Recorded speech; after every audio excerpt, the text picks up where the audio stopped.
Alright everyone, we start off today talking about one hell of a whopping scandal. This is a double doozy, but the legacy media is not really talking about some of the bizarre connections with the FTX collapse. You'll get it from The Blaze or from Breitbart, you'll get it from independent commentators, but I'm not seeing it mentioned anywhere by CNN or MSNBC. Again, that one hand washes the other when you look at the laundry list of different groups that have some speculatively dubious goings-ons with regards to this now defunct crypto group. You'll probably understand why.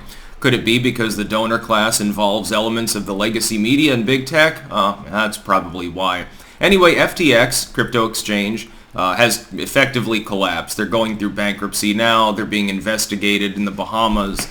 There was a hack. There was unauthorized access granted to some hundreds of millions of dollars or more of cryptocurrency. People then started trying to withdraw their crypto only to find that they can't do so because it's impossible because it's not there. Whoops. Then we found out that the person running the exchange, the only executive individual there, I think the board was him, his girlfriend, and a lawyer or something like that, Bankman-Fried, who I think has fled at this point. I think he's nowhere to be. He's indisposed at the moment. I wonder why. We found out that actually in the current election cycle, he was the second biggest singular donor to the Democratic Party.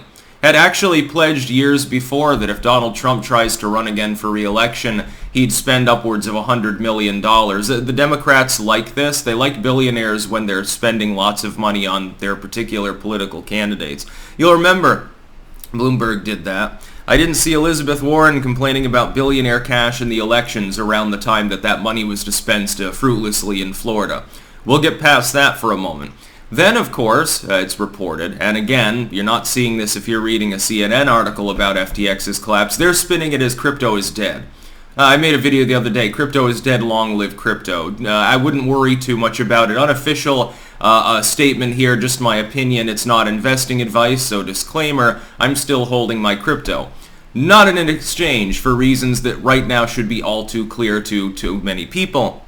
I can only imagine some boomer, they had like tens of thousands of dollars worth of crypto in FTX, and they're like, well, they don't know anything about storing their crypto except on an exchange because of the ease of use. So they're tinkering around their fucking phone and doing all sorts of weird shit, and then they log in, they find out everything's gone. Unfortunately, there are people whose life savings have probably been engulfed by the Democratic Party and by Ukraine. Yes, FTX is partnered with the WEF officially. It's literally on their website. I didn't believe this was true at first. I had to fact check this. It's true. The WEF partnered with them and they were doing donations for Ukraine through FTX, through crypto. The Ukrainian government helped to set it up on their end.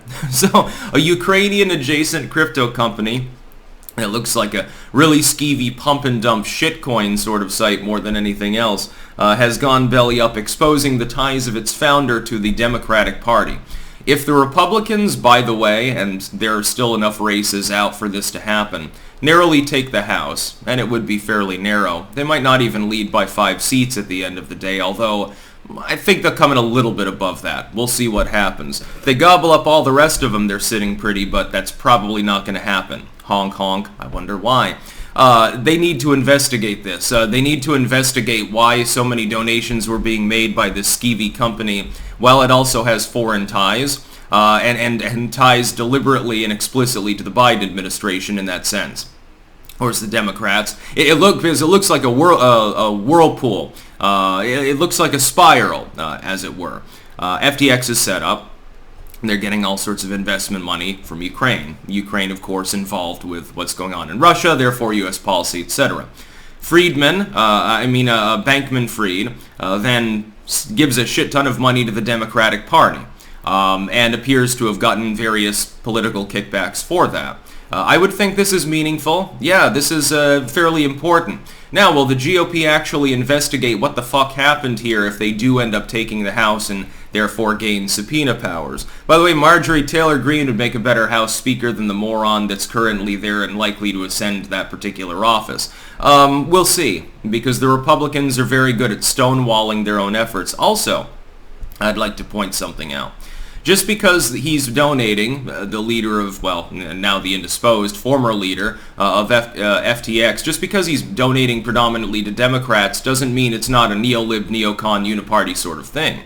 After all, Mitch McConnell would have rather solicit funds for some of the Democratic contenders in the 2022 midterms than the Republicans. In several cases, literally sabotaged his own candidates simply because they disagree with him on too many issues and might have wanted him out as House Speaker if they take the majority.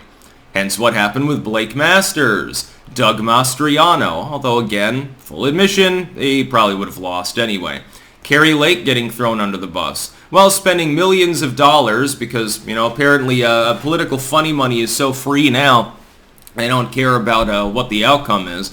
Spending $9 million big ones on a GOP versus GOP Alaskan Senate slot. This is the intelligence of the Republican Party's leadership. Because of their lack of intelligence, it's iffy as to whether they'll look into this. Apparently, the MAGA Republicans will talk about it, but that means they might not have the votes to start a committee to actually look into what happened. By the way, who grabbed up all the money? Could it be that an outgoing employee, because, of course, they realize, shit, bankruptcy approaches, left the barn door open so that a third party could gain access in order to embezzle a bunch of crypto funds? Because that's really suspiciously what it looks like. I have a feeling that there was insider involvement with regards to that money being improperly accessed. That should be looked into as well. But depending on who done it, you can't expect the FBI or anything like that to really look into it. You can't expect the bought-off authorities in a money haven like the Bahamas to really give a shit. They're probably not going to do anything about it. They'll look into it. They'll say, well, it looks like fraud was committed here. At the end of the day, though, then they'll seal all the paperwork. It'll be like Ghislaine Maxwell's clientele list. She's serving a lengthy stint in prison for trafficking minors to absolutely nobody at all. We've seen this kind of thing before. Just Google the Panama Papers if you don't believe me. That's about all. Peace out.